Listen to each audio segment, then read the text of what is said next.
In today's day and age, we've largely lost the values and godly culture which those who came before us abided by.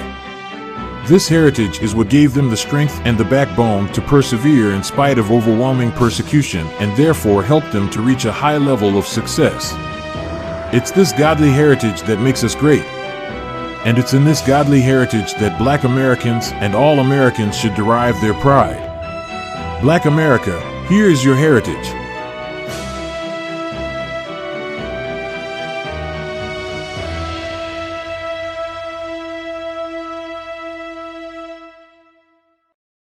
Hello everyone, welcome to our Black History series.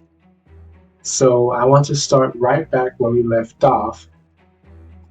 So we're still answering the same question of what has America done in living up to its values of equality for Black Americans. So I have a list here of the different ways in which America has lived up to its values of equality for Black Americans.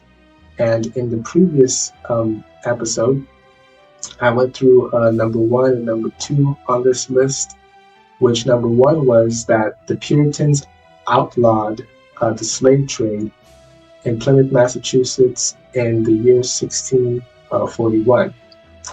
And so I talked about how when the Pilgrims and Puritans arrived to Massachusetts, that they commissioned this book of laws called the Body of Liberties of the Massachusetts Bay Colony. And in this law, they basically outlawed the slave trade and slavery.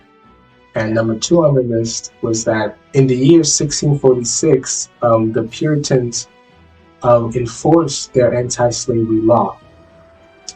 And I talked about how a slave ship arrived to the colony of Massachusetts, and that eventually the General Court of Massachusetts arrested the captain and crew of the slave ship and returned the kidnapped Africans back to Africa at the colony's expense. So they paid for their trip back to Africa.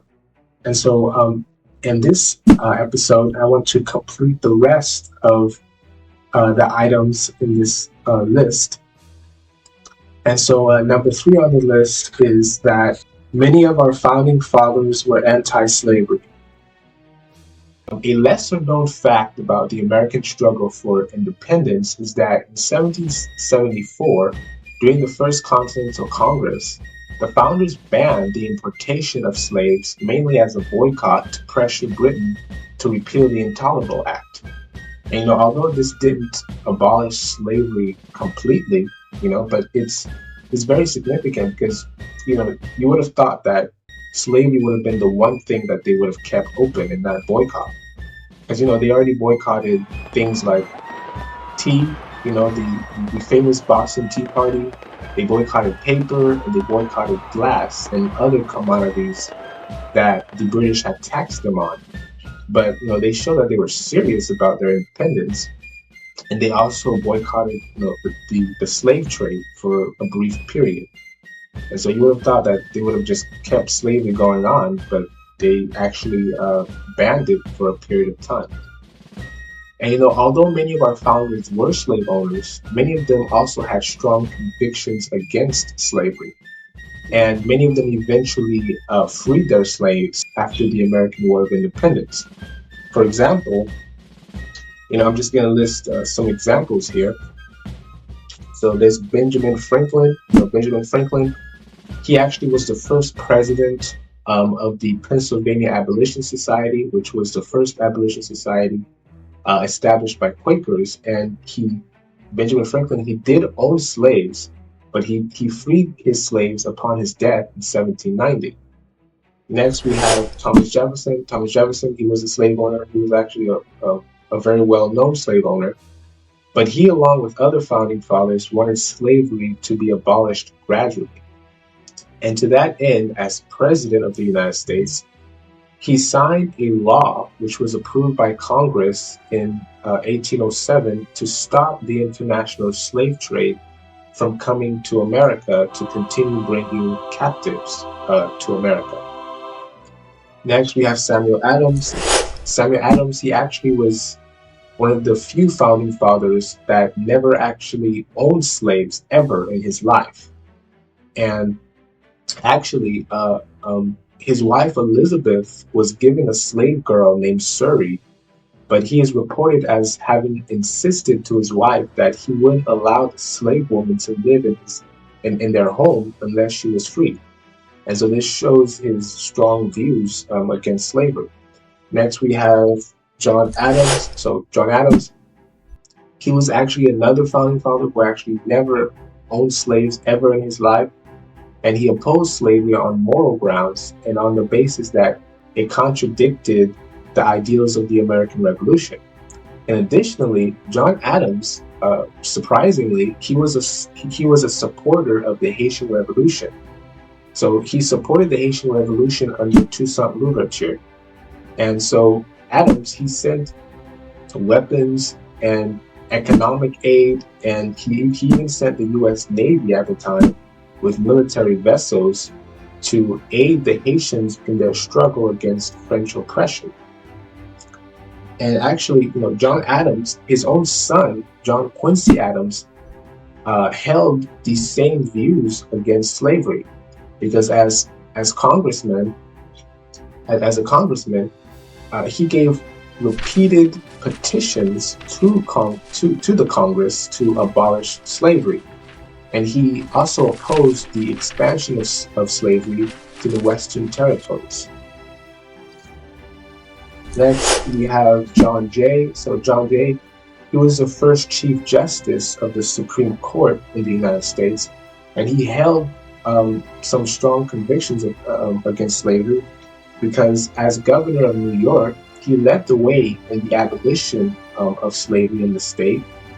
And he signed an emancipation bill to gradually end slavery in the state. And also, he became the first president of the New York Manumission Society. Next, we have John Hancock. So John Hancock, he inherited slaves from his uncle Thomas Hancock, but he eventually freed them. And as governor of Massachusetts, he signed an order in 1792 for the pension of a former slave named Anthony Bassel for compensation for slavery. And this order led to many more petitions from enslaved people. And this led the way in abolishing slavery in the state of Massachusetts. Next, we have Benjamin Rush. And Benjamin Rush, he was a great pioneer, and he was the loudest voice against slavery in early colonial America. And he actually wrote extensively against slavery. He wrote several pamphlets against slavery, talking about how slavery was wrong. And he also became the secretary of the Abolition Society. And actually, he also raised money to help open the first two free Black churches in the country, which are Mother Bethel African Episcopal Church and the African Episcopal Church of St. Thomas in Philadelphia. And actually, Benjamin Rush, he was the one who suggested to Richard Allen and Absalom Jones to go and create their own church in Philadelphia after they were barred from going to the Methodist church in Philadelphia. So the Methodist church, they segregated the Black and the white parishioners. And so Benjamin Rush, he suggested to Richard Allen and Absalom Jones to go and create their own church in Philadelphia. And so this is what really prompted them to create the AME Church, the African Methodist Episcopal Church. And he also helped to bring the funds to establish these churches. So that's just an awesome part of American history. And the fourth thing on the list is that by 1804, nearly all of the northern states had abolished slavery in their territories. Most Americans don't know this, but after the American War of Independence was won, all of the northern states had put in legislation to abolish slavery. And also another lesser known thing about the American Revolutionary War was that one of the grievances by the American patriots against King George was that he wouldn't let them abolish slavery in the colonies. And even in Thomas Jefferson's original draft of the Declaration of Independence, he reserved an entire paragraph talking about the moral depravity of slavery. But it was redacted because the Southern states had threatened to withdraw their support for the American War of Independence. And so they had to compromise with the Southern states, because if they had any chance of defeating the strongest and most powerful military in the world, which was the British military at the time, so if they had any chance of winning against Britain, all of them had to come together and put their full support for the American Revolution. This is why the Declaration of Independence says the unanimous declaration of the 13 United States of America. So it had to be unanimous. They all had to join in. Now, I would like to show you the paragraph in the original Declaration of Independence which addressed slavery. It says,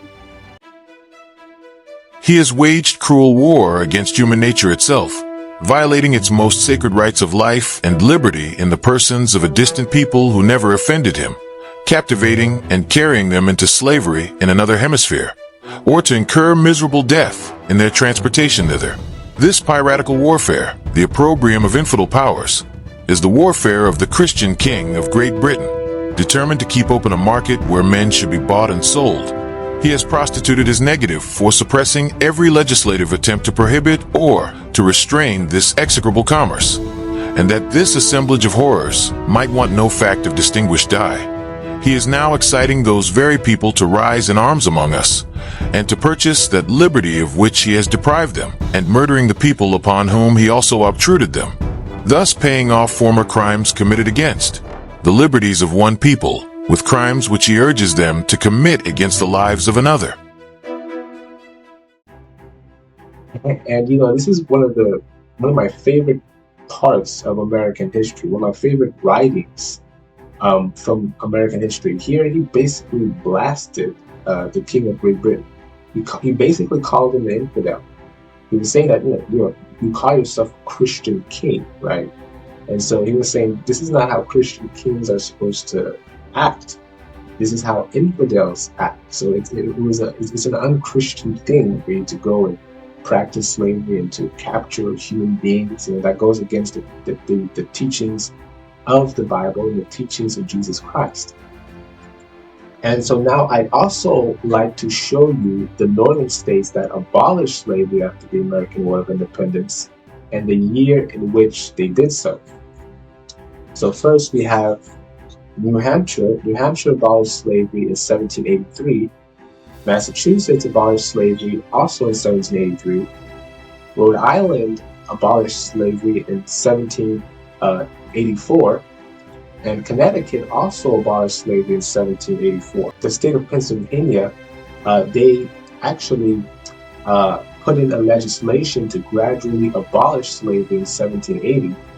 But slavery wasn't fully abolished until 1847. And also, Pennsylvania was the first to adopt a gradual abolition of slavery in the world. So the state of Pennsylvania is the only part of the world that ever did that. And so in New Jersey, slavery was abolished in 1804, and in New York, actually, they put a gradual Emancipation Act in 1799, which freed children born after the 4th of July of that year. But slavery wasn't officially abolished completely until 1826. So this means that the American Revolution wasn't just fought against the tyranny and governance, but it was also fought against the tyranny of slavery in America, which debunks this notion that the American Revolution was fought to protect and to preserve the institution of slavery. It wasn't fought to preserve the institution of slavery, because if the American War of Independence led the northern states to abolish slavery completely before any other nation in the world, then it wasn't fought to preserve slavery and to protect slavery. It was partly fought to end slavery. Because King George wouldn't allow, the northern states, they gave repeated petitions to the parliament in England and the king to abolish slavery, but he refused. And so when they separated themselves, this is when they were able to get rid of this institution. And so, this was during a time in the world when slavery was normal around the world. It was practiced everywhere. And no other nation was doing this. And also, this early American wave of emancipation constituted the largest group of people who had voluntarily freed their slaves up until that point in modern history. So, in this, America was exceptional. In abolishing slavery, America was exceptional.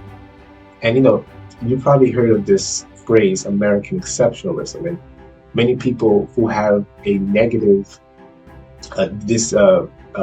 negative overgeneralized view of America, they kind of cringe at this term, American exceptionalism. But American exceptionalism is really just talking about that America is the exception, not the rule. In the Declaration of Independence, Thomas Jefferson, he wrote that mankind are more disposed to suffer, while evils are sufferable, than to right themselves by abolishing the forms to which they are accustomed. Thomas Jefferson. So, in the world, oppression and despotism and tyranny is normal. But in America goes against the grain. America goes the other way. America is where human beings are actually free. America goes against the trend of history where human beings actually stay in their tyranny instead of overthrowing their tyranny. Now, when it came to the South, Southern abolitionists, they did try to make Southern states follow the example of the North, but with little success. And while no Southern state ever adopted a gradual abolition statute, some did ease emancipation restrictions during the early republic. For example, in 1782, Virginia struck down a law that forbade private manumissions without legislative approval. And as a result of this, over the next several decades, as many as 4,000 to 6,000 enslaved people were liberated. So this is just an awesome thing. Although the Southern states, they didn't abolish slavery after the Revolution, but this in Virginia was very significant. So finally on the list is that abolition societies. So, I've already mentioned one abolition society by the name of the Rochester Ladies Anti-Slavery Society, which was originally called the Rochester Ladies Anti-Slavery Sewing Society. And the founder of this organization was Julia Griffith, who was a British-born female abolitionist who met Frederick Douglass during his tour of England in the 1840s. And so Julia and her sister Eliza eventually moved to Rochester, New York, with the intention of using their wealth and connections to financially support Douglass's work, particularly to fund his abolitionist newspaper, North Star. And Julia, she was a very effective fundraiser, and she, along with her fellow Rochester ladies, approached their work from a moral and religious grounding. And because the abolition society, the abolition movement wasn't just like a male-centered movement.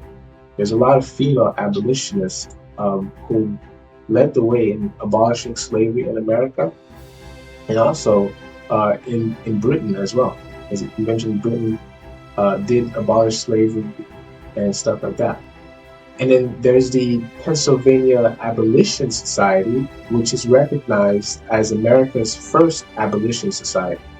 And it was organized by Quakers in the late colonial era who decided to ban slaveholding members from their Society of Friends, from their meetings of the Society of Friends. So they call themselves the Society of Friends. And by the closing decade of the 18th century, other religious dissenters had joined the Quakers to form the foundation of early American abolition societies. And these societies cropped up mainly in Pennsylvania, New York, Rhode Island, Delaware, and even in Maryland and Virginia. So, the Pennsylvania Society, which is also called PAS, or pass. So they passed up on slavery. So the PAS was the single largest abolitionist group of the early national era, and it had annual memberships of up to 100 people, and sometimes they had more people that attended their meetings and that attended their organization. And so then there's the New York Manumission Society, which was established in New York City in 1784. And so this society was, as I said, John Jay was the first president. And this society, it helped to protect free black communities in the state of New York. And it helped to it led the way in abolishing slavery in the state of New York. And it also set up free African schools to educate and to teach black children, enslaved and free black children. Then there's the Rhode Island Society for the Abolition of Slavery. So it was created in the city of Providence in 1789. And so then there's also abolitionist groups that also formed in Connecticut and New Jersey.